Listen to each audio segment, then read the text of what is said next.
let's now kind of discuss this idea of Lie algebra in a little bit more detail. Sometimes you can separate the Lie algebra corresponding to a particular group to kind of something in its own right, so to speak. So let's say you start off with a set of objects in a Lie algebra. Since it's a vector space, you know how to add those two objects together. Since it's a vector space, you know how to multiply objects in that set by real numbers. And now for it to be any sort of an algebra at all, you'll have to give it a so-called multiplication rule. Okay? Well, let's say that the multiplication rule is, as I had written down, the commutator rule. And so that in the abstract, I can then specify, kind of like the abstract definition of a Lie algebra. A set of objects forms a Lie algebra if these three properties are satisfied. The first two are quite obvious. The first is simply the distributive rule for multiplication. So alpha A plus beta B commutator C. So it means you multiply these two things together, alpha A plus beta B. Alpha and beta are real numbers, let's say, okay? Or belongs to some field. Alpha, beta are real numbers. So you have imposed this multiplication rule, which is a commutator. And, you know, if you were to go to ordinary algebra, multiplied by C, you would expect this to be equal to what? Alpha AC plus beta BC, okay? And the same thing works with the C word in front, okay? This is called the distributive rule of ordinary algebra, okay?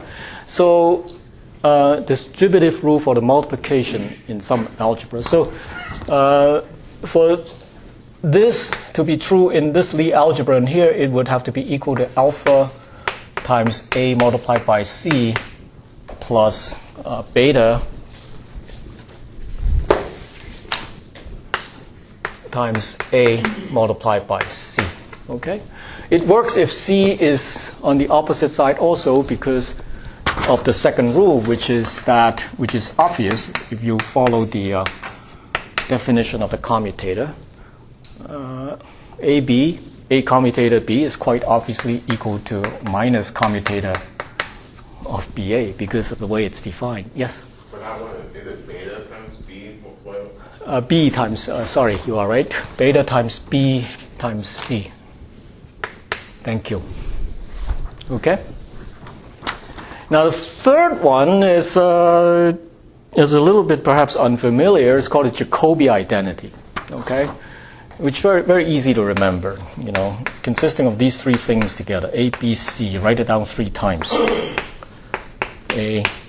The second time you have to permute it in the right order. So B, C, A, and then the third time is C, A, B. And you combine them in this manner. A, comma, B, comma, C. Like so, okay? It all makes sense, right? B, comma, C, comma, A. And C, comma, A, commutator, comma, B, like that. And for any A, B, C, this has to work out to be equal to 0. This is the so-called Jacobi identity, okay? If a set of objects satisfies these 3 rules, then the set of objects is said to constitute a Lie algebra. Okay? So it is a vector space because it has a multiplicative rule. It has an addition rule defined, as well as some rule where you multiply scalars by vectors and so on. It also has this multiplicative. The multiplicative rule has to satisfy each one of these 3 properties. Okay? Now, in the case when the multiplication is defined by the commutator like that, then actually you can show quite easily that number 3 follows from number 2.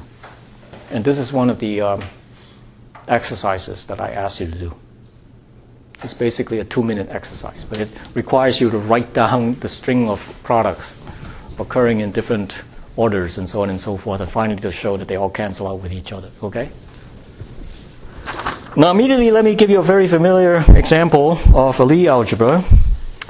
Remember the ordinary 3-dimensional vectors, okay? The vectors living in space, 3-dimensional vectors. Let's pick 3 of them, any 3 of them, A, B, C. We know how to add these 2 vectors together. It's the ordinary rule for vector addition.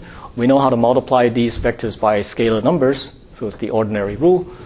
But instead of this commutator rule, we impose this product, which is actually the ordinary vector cross product, like so. Okay? Now you can show quite easily again that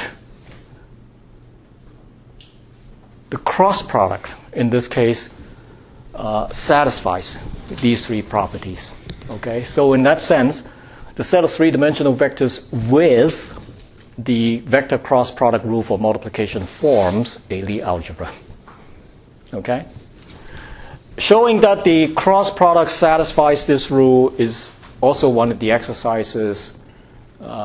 In that case, it would be the triple cross product. And to prove that is also very easy, you just use the back minus cap identity, which you have probably used many times since the beginning of learning vector algebra. Okay? What's the big deal about this?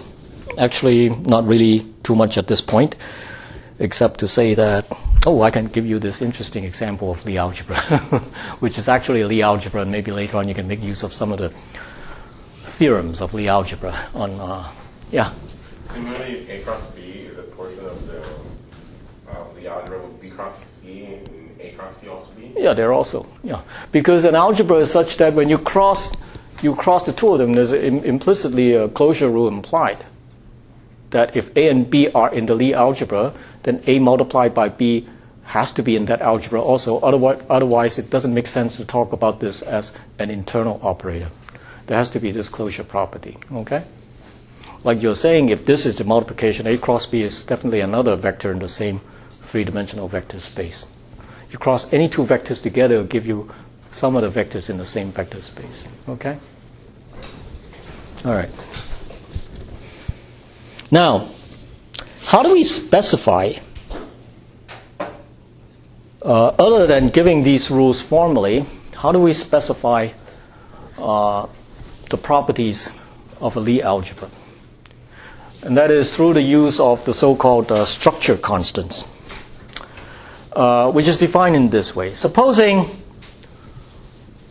this really amounts to giving a rule for the multiplication, okay? Other than this particular one which I've introduced for groups of matrices, okay?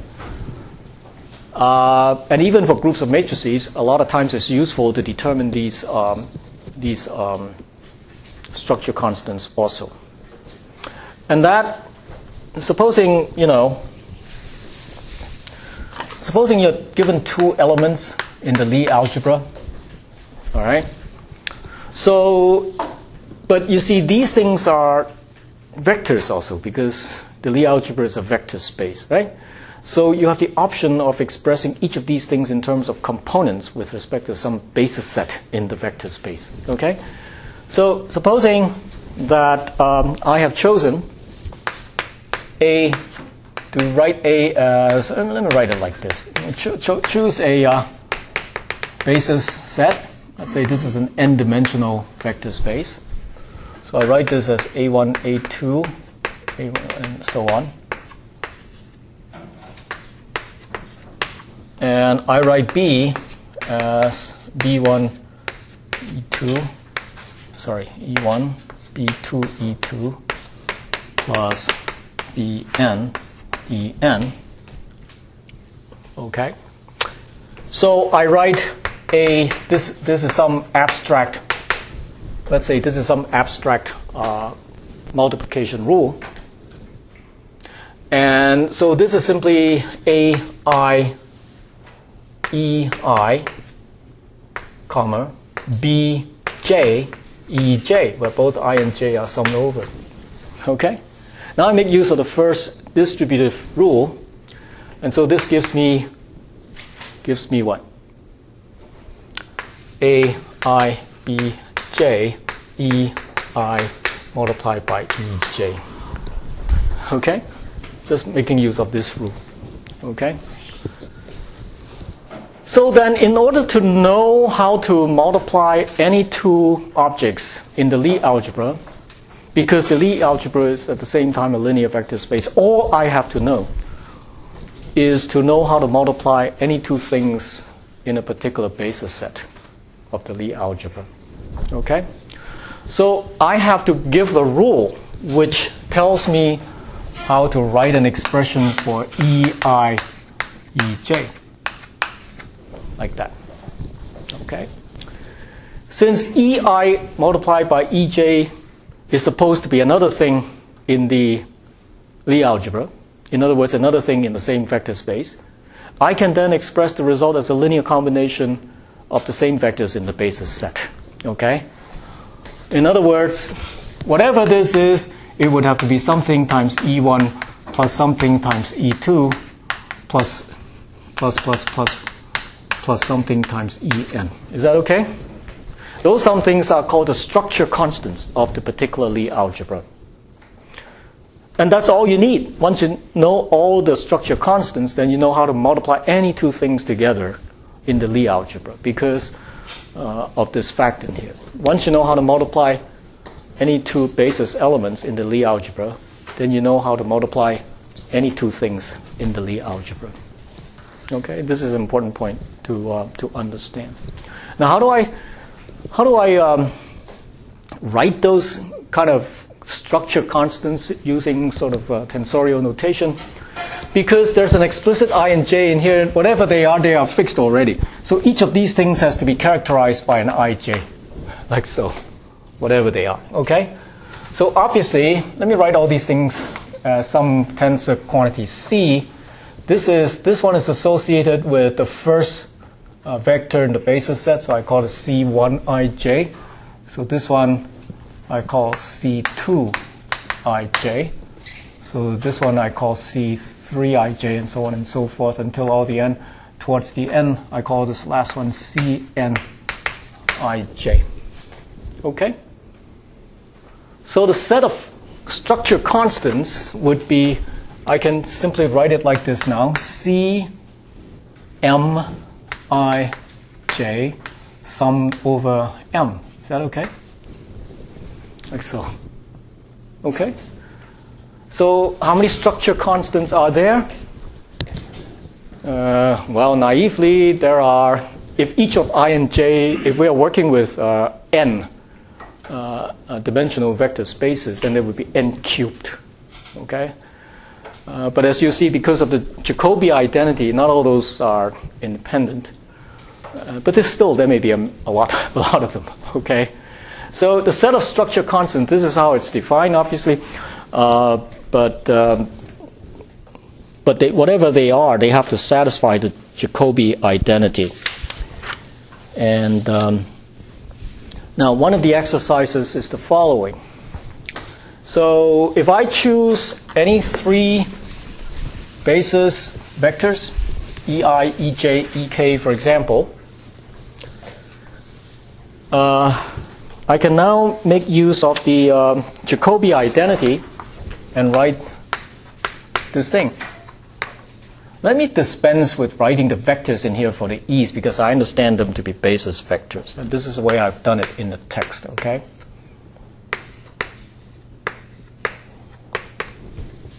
If I choose three different E's, the ith one, the jth one, and the kth one, but they may be the same. They may not be the same. So any three numbers for I, j, k, I can apply the Jacobi identity and write this like this: ej, ek, ei plus ek, ei, ej. And that must be equal to 0, because this applies to any three things in the Lie algebra. So in particular, it applies to those three basis vectors in the Lie algebra. Okay? And now I can make use of the definition of the structure constants to write this identity in terms of the structure constants. And this is one of the exercises. And you're going to come up with this result, which I'll leave it up to you to prove. It's very easy, but you will want to go through it to see how it is done. Okay? At least to make you comfortable with it. So whatever it is, I'm going to have a thing which only depends on three indices in here. And since there's a product, on doing this first one, there's one power of the structure constant, and then you multiply it with the other one, that there's a second structure constant multiplied together. So each term consists of a product, a sum of products of structure constants. Okay? And this first one would be H, I, M. And these two have to be in order. Okay? H, I, M. They're all ordered.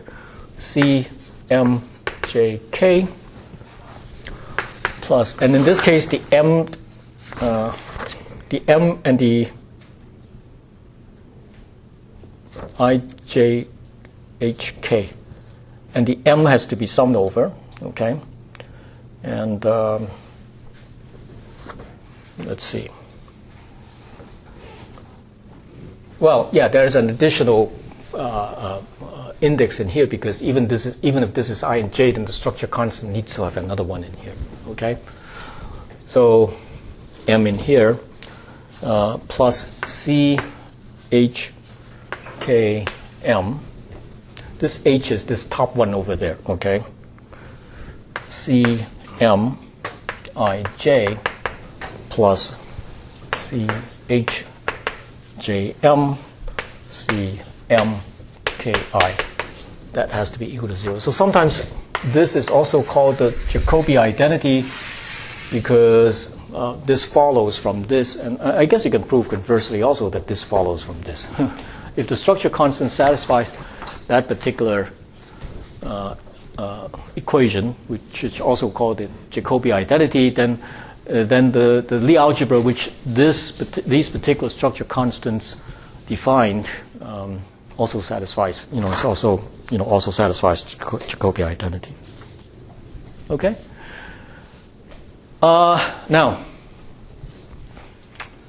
So, example. Okay, always examples.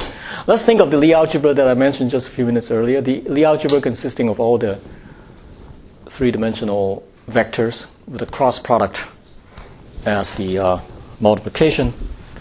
So, what the question then is, what are the structure constants of that Lie algebra?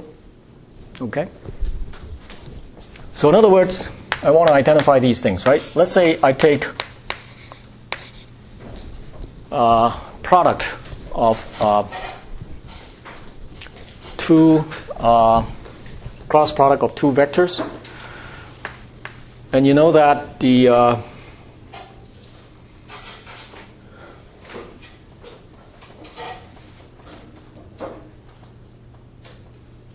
and let's say that each of the A and B is expressed in terms of this particular basis. Let's say it's an orthonormal basis set. Okay. Let's say it's an ortho. Now, in this definition in here, the basis set need not be an orthonormal set. But of course, that most of the time we do pick orthonormal sets as basis sets, just to make the calculation simpler. So let's say that this forms an orthonormal set. Okay? Then whatever it is, I can write this according to what you've learned last quarter, that this can be written as EI J, K, right?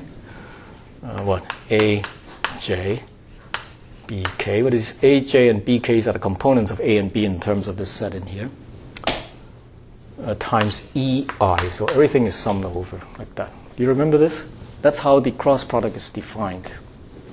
Okay?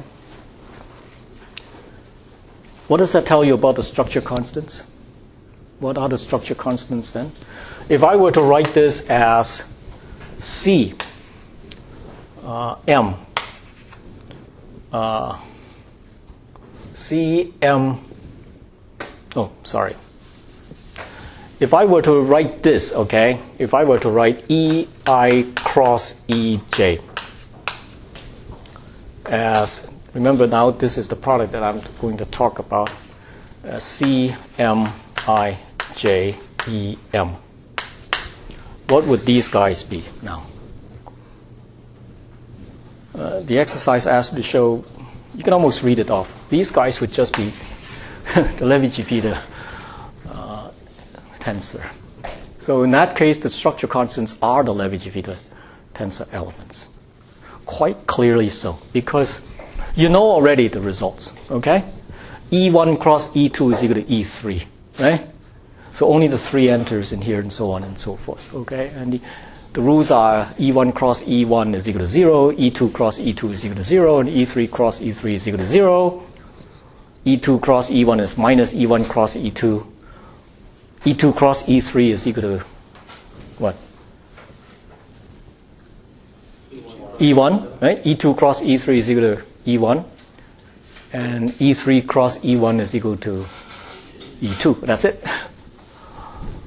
And that's, you know, how this Levi-Civita completely antisymmetric tensor was introduced. And you see now that these guys are the structure constants. The components of the Levi-Civita tensor are the structure constants for the ordinary cross product Lie algebra for 3-dimensional vectors. Okay, so that's an example. This is actually one of the homework problems also, but so you know the answer, you just have to go in and fill in some of the details. Okay? All right, now, next thing I want to do, I want to make a big jump. Instead of studying the Lie algebra for SO3, we're going to do it in one fell swoop and study the Lie algebra for SON, where n can be any positive integer. Okay? Now, it turns out that you can prove a particular general result. And so once you grasp that SON result, then you can apply it to SO2, SO3, SO4, SO5, S2016, and so on and so forth. Okay? As they say, when you work a math problem, there are 2 ways to approach it. Most of the time, you try to work a simpler problem and then try to generalize by induction to the problem at hand. But David Hilbert said sometimes you work a harder problem first and then specialize to the problem at hand. Now, normally you would think that working a harder problem would be more complicated than working the simpler problem. But this is the fun part about mathematics, you know. Sometimes general theorems are easier to prove than specialized theorems. I don't know if you can think of any examples at the present time, but this is one of them. I can find all the structure constants for SON, for the Lie algebra of SON. Once I've done that, then I'm done. Then I'm done for all of SON. Okay? And in particular, I can come back and apply to SO3, which we're interested in a lot of times. And later on, we're going to show you that, convince you that SO4 is also very important in physics. Okay? It has many interesting applications also. So let me first write down the Lie algebra for SO3, and then convince you that that is in fact the Lie algebra for the 3 angular momentum operators that you're familiar with from quantum mechanics. Okay, and then we'll try to prove that theorem. Usually in physics courses, I don't prove theorems unless it's very short and very easy, and unless it makes a point. But this being a quote-unquote mathematical physics class, I'm going to try to prove this theorem to you. It's very interesting because the steps of the proof do illustrate a lot of the important properties, you know, of what we have been studying and so on and so forth, and also because it's so neat. you can do it in all in one step, SON, okay? Then you've learned something about mathematical physics. Sometimes you solve a problem by first solving a harder problem. Most of the time it doesn't work that way, but when it works, it's really nice, okay?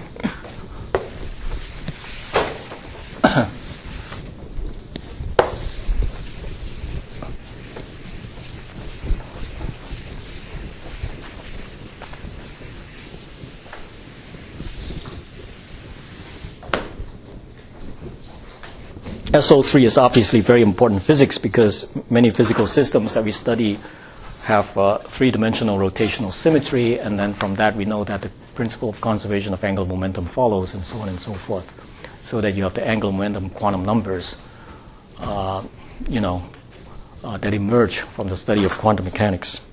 So here's the result. First a little bit of preliminary first. We have written, let's say, a particular group element in SON, where n is some positive integer. Okay, so we may be considering SO5, for example. Okay? So I'm going to write this. Let's say this is an infinitesimal SON element. And as before, we can write this as 1 plus epsilon, where epsilon has to be an antisymmetric matrix, right? To first order. We ignore the higher order terms starting with epsilon squared.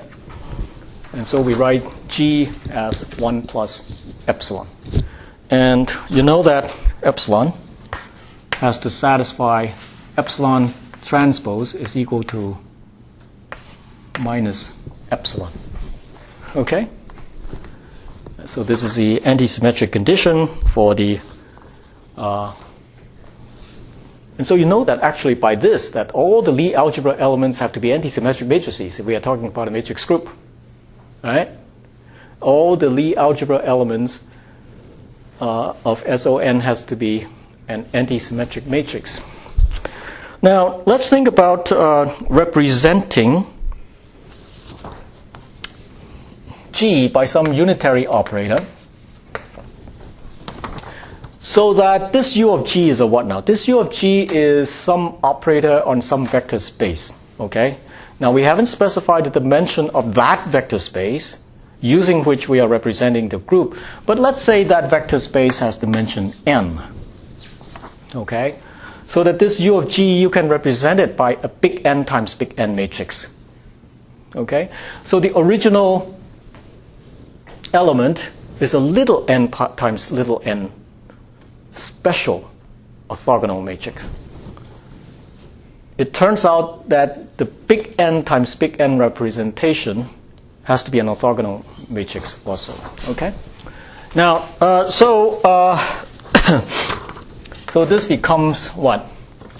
It's a homomorphism, and so you can represent it by the identity big N times big N matrix.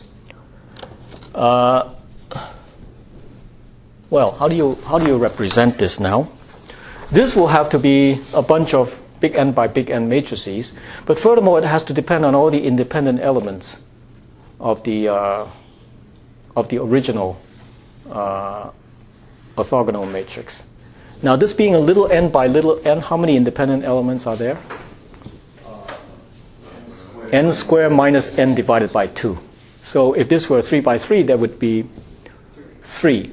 If this were n by 4 by 4, then there would be 6, and so on and so forth. Okay, so it's very easy to figure out. It has to be something which is first order in all those independent elements. So therefore, it would have to be a sum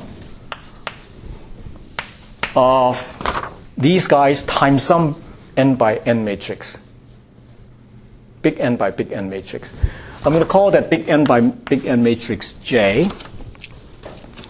And I'm going to write it like this.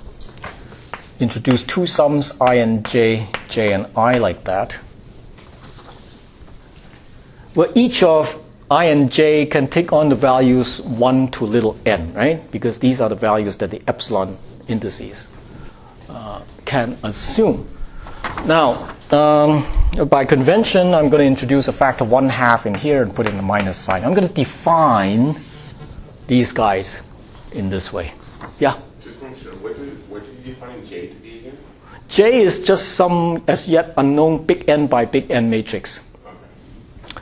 Because the whole thing has to be antisymmetric, we're going to require that the J, big J, be also antisymmetric matrices. Okay? Because the little epsilons are antisymmetric matrices. Okay? And so J, each of J, I, and J is a big N by big N matrix. We don't know what they are yet at this point.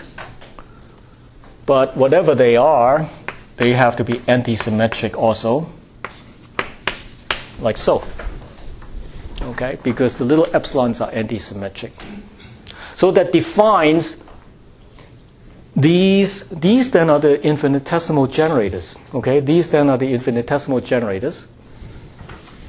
And there are only so many of them, one corresponding to each of the independent epsilons. So how many are there? There are little n times little n minus 1 divided by 2 independent big Jij's. Each one of them is a big N by big N matrix. A little bit confusing, but hopefully you can sort it out. Okay, exactly. So this would be a big N times big N identity matrix. This would then be some big N by big N matrix, and this is then the unit. Let's say we require it to be unitary, so that this is a unitary representation of the SON, of the SO little n. Okay. In particular, these guys, you can view them because they're independent. You can view them as a basis set of the Lie algebra that we are talking about. The Lie algebra that we are talking about is SON. Okay, and for this particular representation, is a big N, dimensional big N representation, because these are operators operating on big N dimensional vector space. Okay. Okay. The factor 1/2 is introduced in here because the sum is unrestricted. Okay, but since both of these guys are anti-symmetric, so then you have 1/2 something plus 1/2 the same thing, giving you the original thing, so to speak, which only depends on the linearly independent ones. Okay. For the simple reason that I'd like you to appreciate this point. For the simple reason that if you write the epsilon for SO3, for example, there are only 3 independent ones, right? 3 independent epsilons. These are not independent because this is epsilon 1, 2, this is minus epsilon 1, 3, this is minus epsilon 2, 3. There are only 3 independent ones, okay? But in this sum, for example, if you just sum over ij, where ij are supposed to be like that, then the I has to be necessarily less than j, okay? But when you write a sum like that, it's understood that the sum is unrestricted, right? So in that sum, there are cases where the lower index is bigger than the upper index, and those would be these guys, okay? But they're not different from these guys because it's just a minus sign introduced, that's all. These 3 are still the linearly independent ones. So you kind of, after you perform the unrestricted sum, you have 1/2 of that plus 1/2 of that giving you the whole thing, so to speak. Okay? Yeah? That unitary operator is an element in the algebra. This is an element in the Lie algebra. In that squiggly, yes. Squiggly is the Lie algebra. Unsquiggly is the group. When you are given a certain group, there's always a Lie group. There's always Lie algebra that's associated with it. Okay? So for SO3, you have squiggly SO, squiggly S, squiggly O3. For SO4, you have squiggly S, squiggly O4, and so on and so forth. Okay? Okay. All right. So that now the result that we're going to try to prove is this.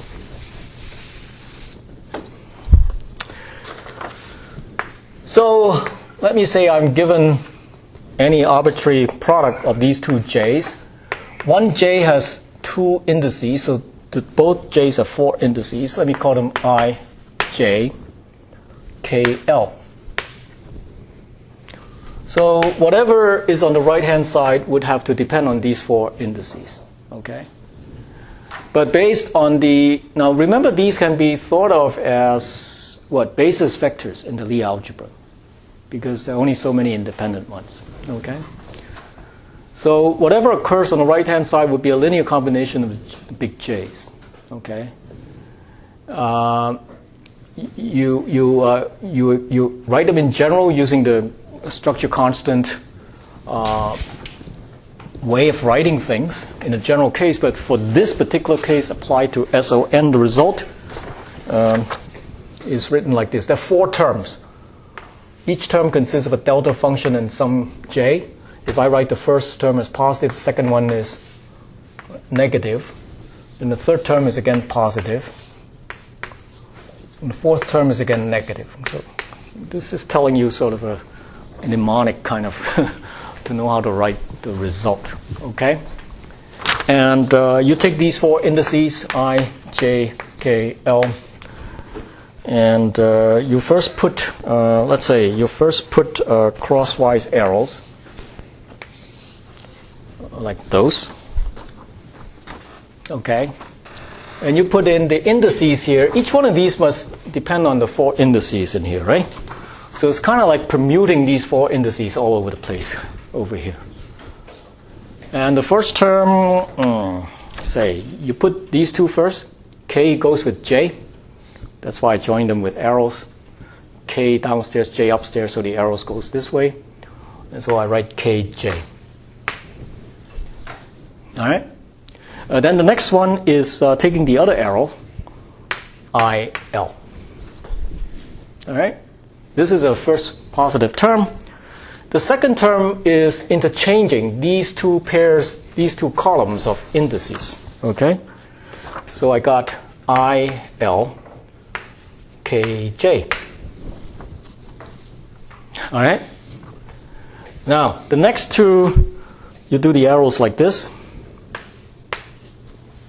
It's sort of like a mnemonic. Okay? So I take JL coupled with IK. I write the IK first. IK. So this is... Oh, wait a second. IK. Oh, there's a little complication in here. Okay? Instead of IK, instead of going JL, I have LJ, like so. The arrow is just to remind you how the first one goes like, okay? And then the last one, you again interchange these two columns. So you have delta LJ and JIK. Okay, that's it. That works for any SON, and that's a general result. So taking a deep breath, it may look very complicated, but that's all there is to it in studying SON, at least the Lie algebra of SON. Okay, before you go into any questions with representations. Now this is already very important and interesting because we can apply it immediately to the three-dimensional situation where each of I, J, K can have only three values. Okay? So how many independent J, I, J's are there in that case? Three. Three, right?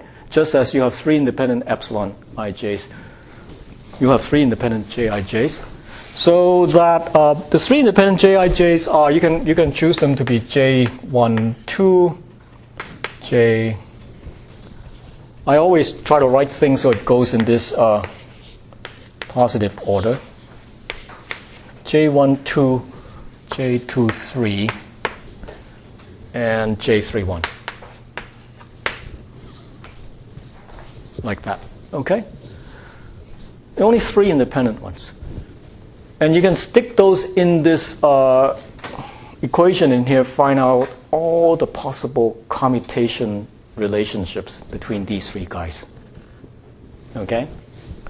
For example, you can calculate how many independent possible commutators are there where the two are different. Okay? Obviously there are three, okay? Because there are three things in here. You can have this commutating with this, you can have this commutating with this, and then you can have this commutating with that. And that's it. Those three equations gives you the entire set of possible equations for the SO3 case.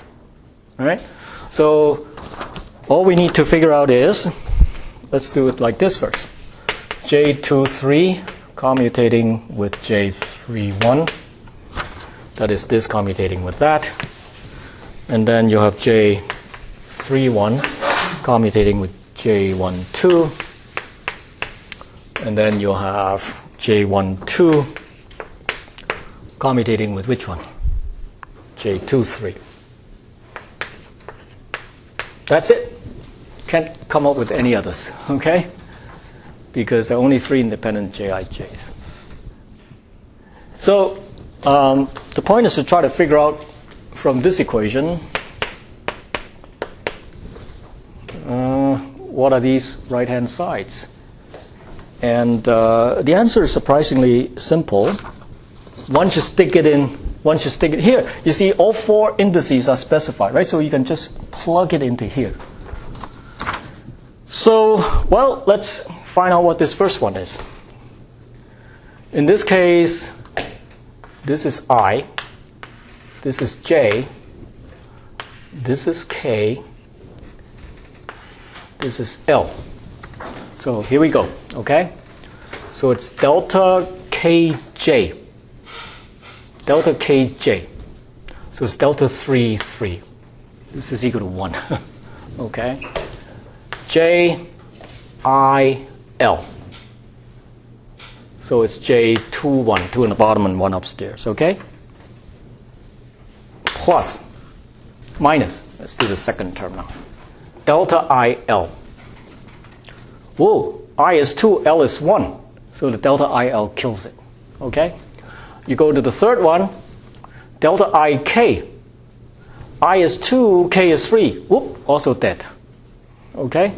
You go to the fourth one, delta LJ. Also dead.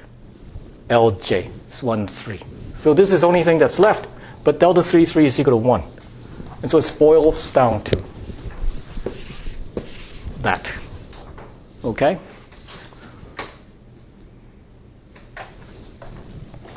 Similarly, you can prove that the second one is equal to J32, okay, which is minus J23, okay, and then the last one is J13.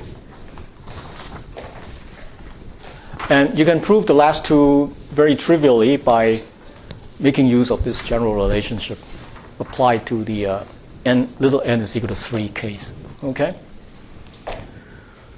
Now, what's so interesting about those? Can you guess? Looks like what? It looks like cross product. What else does it look like?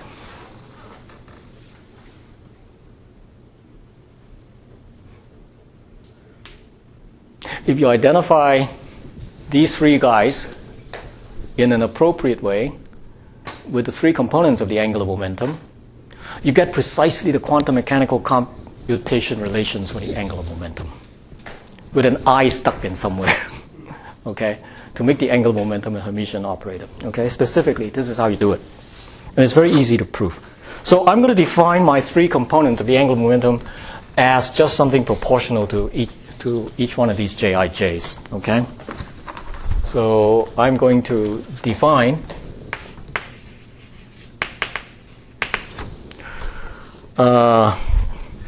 H bar J12 is equal to I L3. H bar is stuck in for dimensional reasons. The big J itself is kind of dimensionless, okay? So since L is required to be an angular momentum, it has to have the dimensions of H bar. So that's why I do it. The I is stuck in to make the L a Hermitian operator, okay? Similarly, so very easy to remember, 1, 2 goes to 3, okay? Similarly, I define H bar J3, 1 as equal to I, which one is this? 3, 1 goes to what? 4? 3, 1 goes to 2. Okay. All right. There's no 4 in here. All right. You see? It's very simple. Okay. Finally, the third one, independent one, is J23. J23 goes to what?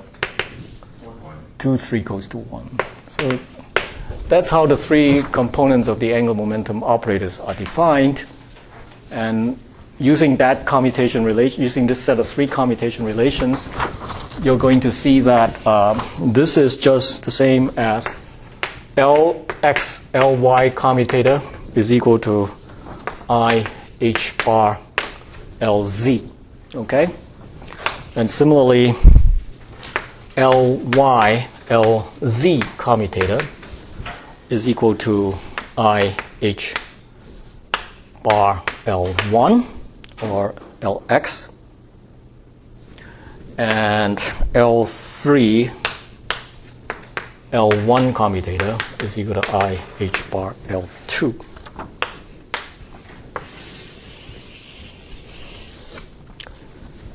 Yeah?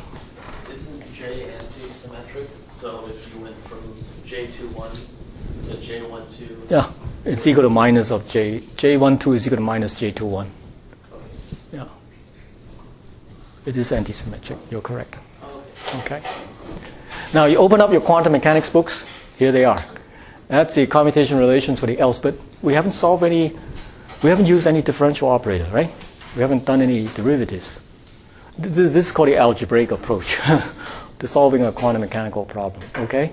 Remember in quantum mechanics, the way you learn about it in wave mechanics, how were the angular momentum operators defined? They were defined in terms of, as we wrote out last time, they were defined in terms of differential operators because it's R cross P, and P is a derivative operator, okay?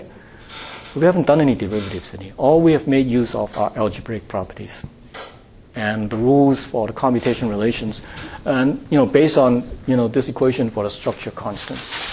What makes this very useful is that you can immediately apply this to SO5. If you found a physics problem, and there are some, where SO5 is applicable, you can immediately have the results. Okay, wave mechanics doesn't allow you to do that.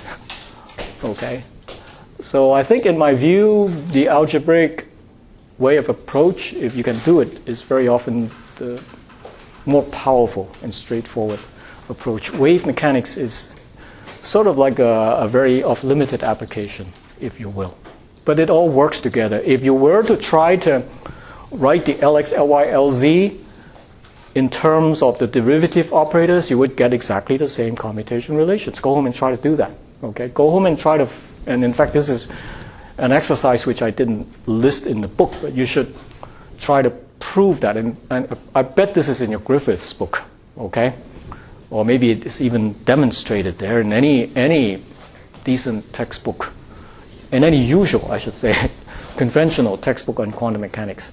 This is proven to you using derivative operators, okay? But we have only used algebraic methods, so to speak, okay? Now, next time we come back, we're going to buckle up and try to prove this. It's very interesting how this is proved, okay?